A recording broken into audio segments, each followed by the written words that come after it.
Hi everyone， 那在正式节目开始之前，想要跟大家说一声，我们的主管英文沟通力 Premium 已经正式上线。那我们的优惠价会一直持续到3月23号哦。So make sure you grab the opportunity and I'll see you guys in class. 说到做简报，大家都会想到要很正式啊，然后要做足准备。那这些都没有错，尤其是在很大型的简报啊，这是绝对很重要的。但是当我们准备很充足，或许有点太过头了，我们都会忘记有一点非常重要的一个技巧。那这个技巧呢，它也会决定简报的成败。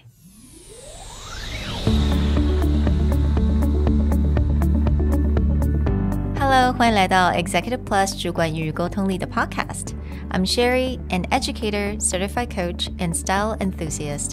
我相信专业有效的沟通是语言跟逻辑的完美结合。And I'm Nick, a startup consultant, corporate trainer, and late-night gaming junkie. I believe great communication requires the right mindset and solid frameworks. 我们希望带给大家职场英语的技能、跨文化沟通技巧与其他能帮助您成为出色领导者的工具。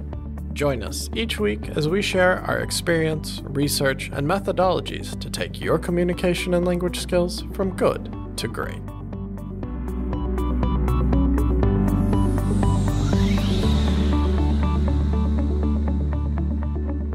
Hey everybody, welcome back to the Executive Plus podcast. Today's episode is all about how you start a presentation. Now, when most people hear that idea, they start thinking about, oh, I should tell a story, or maybe I'll pose an interesting fact. But one thing that Andrew and I have learned over the last few years is sometimes the best way to start a presentation is not to actually start it, but to start having a conversation with your audience and then bring that into what you want to say. 没错，所以我常常在听 Andrew 或 Nick 在做 coaching 的时候，我都会听到他们这么说，也就是 conversation， 尤其是在简报刚刚开始的那时候是多么的重要。那为什么我们很多人会忘记这一点呢？是因为我们有的时候一想到做简报，我们就会开始准备，做足非常充分的准备，我们的开头一定要怎么样，一定要用什么 slide。当你做准备这种有点太过头的时候，你就会忘记 spontaneity 其实也是非常的重要，也就是你如何抓住这个时机，然后你就可以开始跟你的客户做一个对话，由这种方式带进你的简报。Now, this may sound like it's just a fancy thing that you do at the top of like an investor pitch. But if you think about anytime you have to give a presentation in front of your boss, in front of your board, you usually walk into that conversation, either something has happened beforehand, you've been chatting with your coworkers, maybe chatting with your boss or whoever's on the other side of the conference call, and then someone will go, okay, let's get started. Right? And then go up there and you'll just start your presentation. Yeah. But sometimes you can just carry on that conversation. And if you've been talking about something relevant, you can be like, all right, I was just talking to Johnny over there and he had a really interesting point about A. That's related to what I want to share with you today. And just kind of share that conversation or carry on that conversation. Maybe someone made a really good point before you started. Be like, oh, hey, you just made a really good point. Could you share that with everyone before I get started?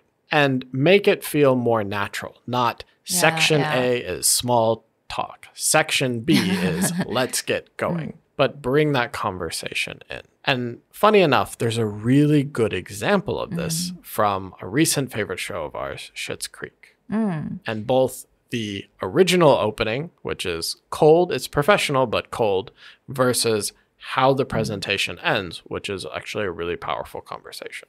So in Schitt's Creek, 那在这个单元呢 Johnny 也就是我们的最主要的男主角，他带着另外2位他的同事一起呢从一个小镇飞到纽约市，在一个 VC 里面做一个非常重要的简报。那这个简报是希望能够 VC 投钱给他们呢，他们能够开始扩增他们的这个 It's a motel business, right? Yeah, it's a motel group. They want to make a franchise. Yes. So 那刚开始呢，他们就做足了准备啊，3个人都超级紧张 super nervous， 然后可是弄到了一半，虽然准备很充足，非常正式的开始了，到一半他们突然那个电脑好像宕机了，但因为宕机，那可能平常真的是太仰赖那个 PowerPoint slide， 他们就突然间3个人就不知道该怎么办。So they went out for a little break before they want to jump back in again. Maybe we should get things moving. Hi. Spoken like a true COO. Now, I'd like to introduce you to my team. This is Stevie Budd and Roland Schitt, and together we are Rosebud Motel Group. Look, we read the information packet you sent through. Buying up local motels, dusting them off, and selling it as a boutique experience, right? That's correct. So, Stevie, how do you feel about walking us through the projections? Okay.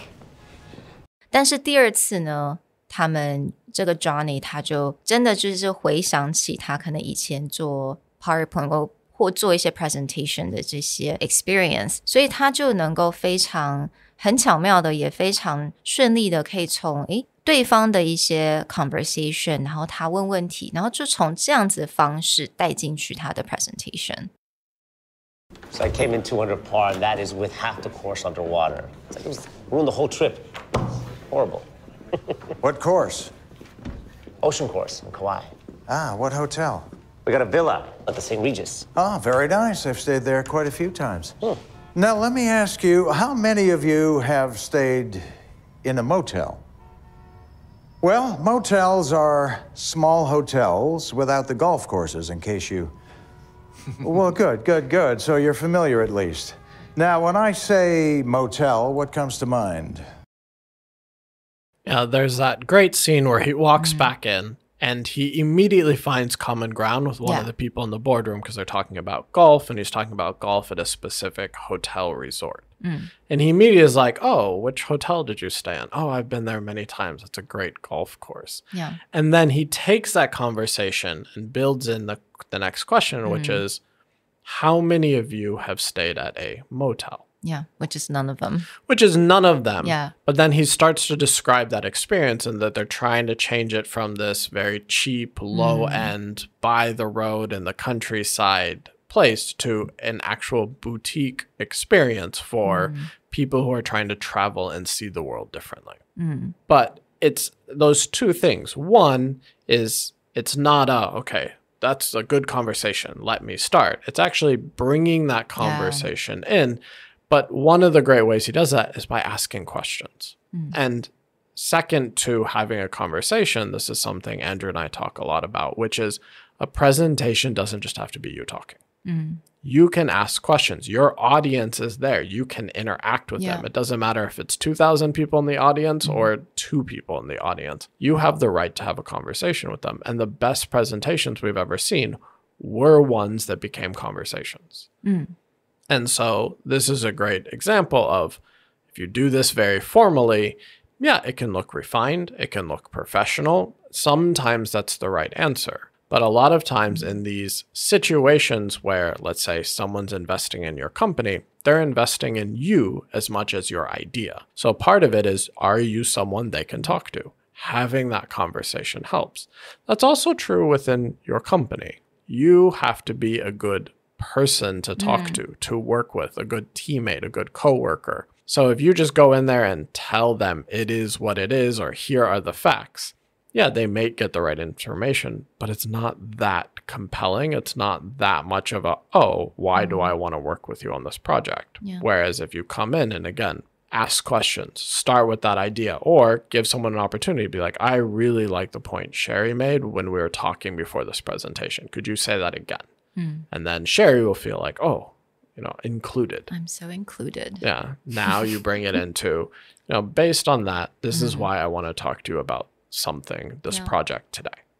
有的时候利用一下这个当场，利用一些很好的opportunity， 可能是你们讲话的一些 conversation， 或者是你们可能在开会刚开始的 small talk， 你都可以利用这一些点，然后呢，去直接的很顺利的引到你的 presentation 当中。Yeah, don't get too hang up on your PowerPoint slides or having to, I absolutely need to start with the slides. You really don't have to.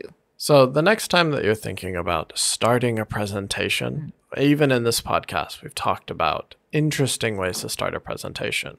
But I want you to also start thinking about a presentation in terms of, if I wanted to have a really good conversation today, how would I start a conversation? Yeah. We'll talk to you guys next time. Bye. Bye.